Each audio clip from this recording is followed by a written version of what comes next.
Being a support main in Overwatch is a wild ride that never ends.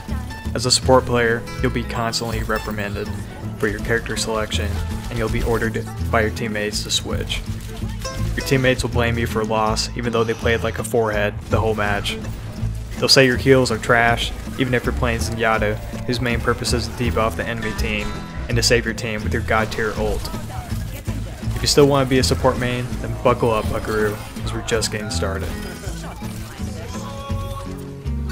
A major benefit to playing support in Overwatch is that your character looks so tough and intimidating all the time. When an enemy player turns the corner and sees Wing Victory Mercy, they'll feel a tightness in their chest, similar to what I felt from my devastating social anxiety throughout high school and college, and throughout most of my 20s. If you're lucky enough to find a group to play with on a regular basis, then you're in for a real treat, because then you'll get to play support every single match. I definitely don't need a break from being constantly dive bombed by D.Va and Winston, and I definitely don't want to go ham as Reaper or have the chance to tell people what time it is for once in my life. I'm also a big fan of surprise mechanics in the game, also known as loot boxes. I'm truly thankful that Blizzard allows me to buy loot boxes in which I have no control over what items I receive. This game feature saves me from needing to go to the local casino, which used to be a Greyhound racetrack that doesn't have races anymore, when I feel like losing a significant amount of my non-disposable income. Really, the only thing missing from the casino experience is paying $10 for an IPA beer, or being paranoid that I'll get kicked out for counting cards even though I don't know how to count cards. Although Battle.net does have a $10 fee for changing your battle tag, so that kind of fills the $10 IPA void in my heart, similar to how I fill myself up on IPAs to cope with being a bronze tier support main in Overwatch.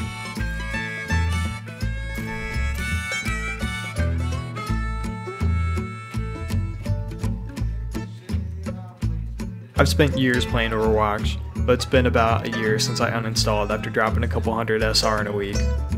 Needless to say, my quality of life improved immediately after uninstalling. Quite frankly, I'm extremely tired of most of the games in my library, and I refuse to jump on the Escape from Tarkov simp wagon, so I decided to reinstall Overwatch. When the game launched in 2016, I was young and hopeful, and I was really put off by the toxic behavior in the game's player base. It really kept me from playing the game a lot of times. But now it's 2020. Like most millennials, I'm dead inside, and as a 30-year-old boomer, I don't care what anyone thinks about me or my potentially trash heals. So, I re-downloaded the game and started playing.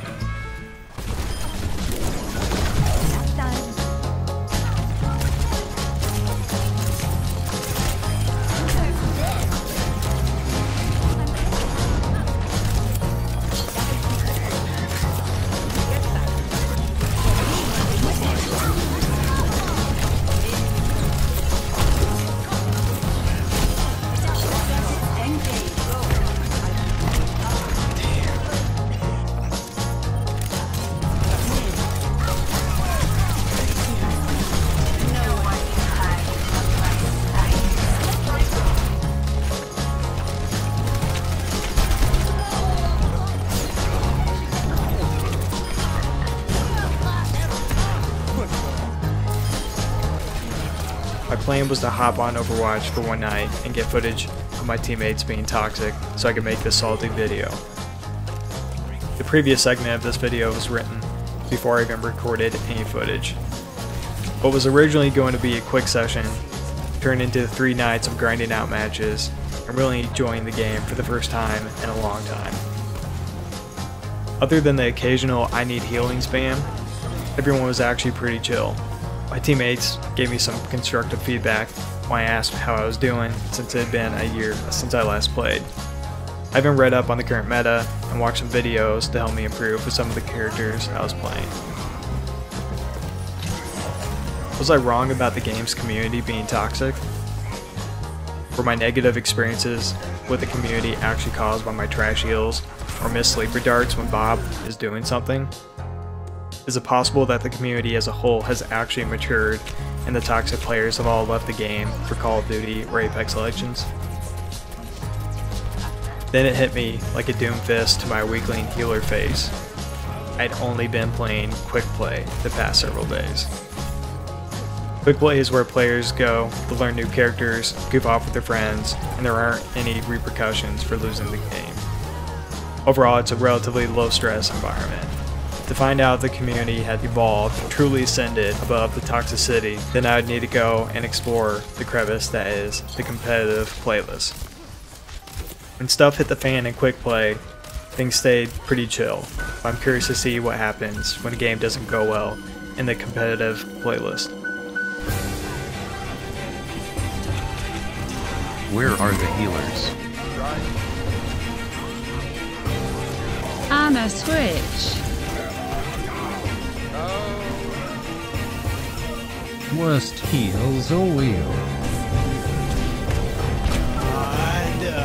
Go play arcade with the noobs. Reflect on your poor performance.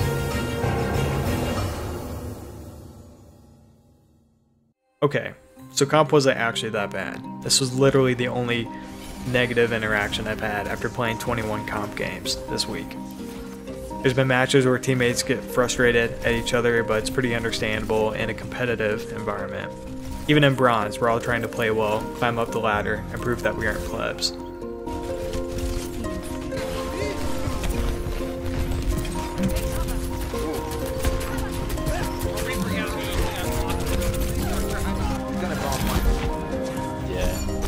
We don't need it yet.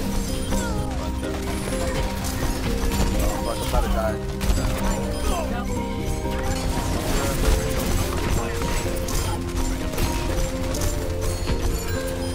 She slept. Yeah, this person is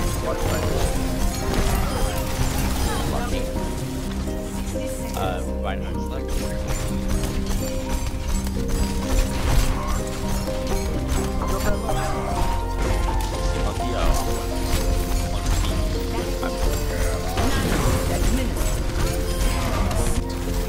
So what is there to take away from all of this? Is the Overwatch player base really toxic? Or is it a miserable experience to play Overwatch? No. Overall, I've had a great experience playing this game, and you'll meet a lot of supportive and cool people. There's always a new class or another character to learn and try to perfect, and this is one of the reasons why I keep coming back to the game.